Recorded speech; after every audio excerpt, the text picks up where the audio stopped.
So a few years back, I made a video that pitched an Animorphs film franchise. You might have heard about it. It got retweeted by K.A. Applegate. In the almost 3 years since I made that video, internet web series have experienced an unprecedented upswing in budgets, prestige, and popularity. Where I once thought that an expensive sci-fi niche series starring a bunch of kids would have been impossible, now it sounds like the recipe for a hit. So in this video, I'm amending my previous opinion. I no longer think Animorphs should be a film franchise. I think it should be a web series. Here are 4 reasons why. Number 1. Film was never the ideal medium. A book series like Harry Potter adapts really well to film because there's only 7 books to adapt. Warner Brothers was ultimately able to dedicate 1.143 films to each book in the series. But Animorphs is a much bigger book series than Harry Potter. There are 54 books in the main series, plus 4 Megamorphs books, plus 4 Chronicles books, plus 3 Alternamorphs if you want to count those. And I would say that about 2/3 of those books are absolutely critical to the full canonical Animorphs experience. Long story short, it would take like 30 films cover everything. Otherwise, what are you supposed to leave out? Sario Rips? The Hork-Bajir Colony? Marco's Mom? The David Trilogy? Cinnabons? Maybe the one where Cassie goes to Australia. Maybe that. But not much else. So any film series would immediately run into this gigantic problem of having to include enough of the series to satisfy fans without overloading each installment. My hunch is that market pressures would win out, and each installment would get overstuffed with poorly hidden exposition and lots of extraneous subplots. I guess film was never the ideal medium for an Animorph series, but back in 2014, I just assumed that film was the only medium capable of securing a proper budget for an Animorph series. Fast forward 3 years, enter Netflix. Number 2. Television budgets don't skimp anymore. Back in 1998, when the first and hopefully not the last Animorphs TV series debuted on Nickelodeon, it did the best it could with what it had, but there's only so much you can do with a budget so small, and the quality was sorely lacking.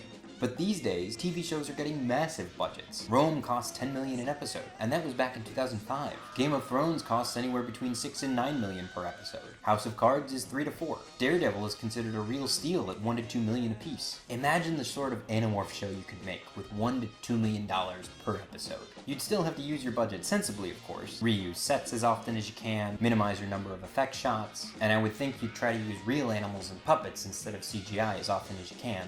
But as far as I'm concerned, those limitations only stand to make the series that much better. I can even almost appreciate the recalibrating purity of sitting in the writer's room and then having a producer walk in and saying, "Hey, we can't afford to rescue Axe from the bottom of the ocean. Can it be in a cave off the 405? Budget restrictions force you to distill the drama down to its most basic components. Which elements of the story are absolutely essential to the production of catharsis? What has to stay? What can be spared? Not that I wouldn't prefer to see the Animorphs rescued by a humpback whale, mind you. That'd still be awesome.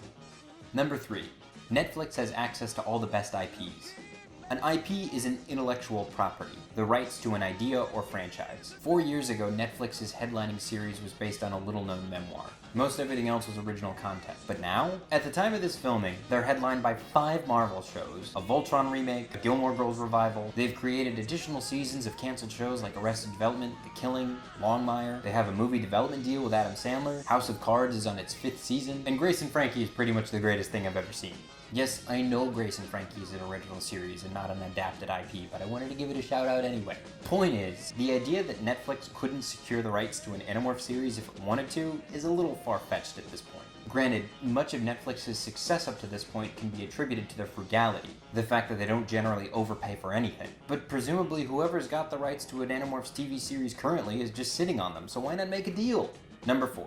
In the end, Animorphs really should be serialized.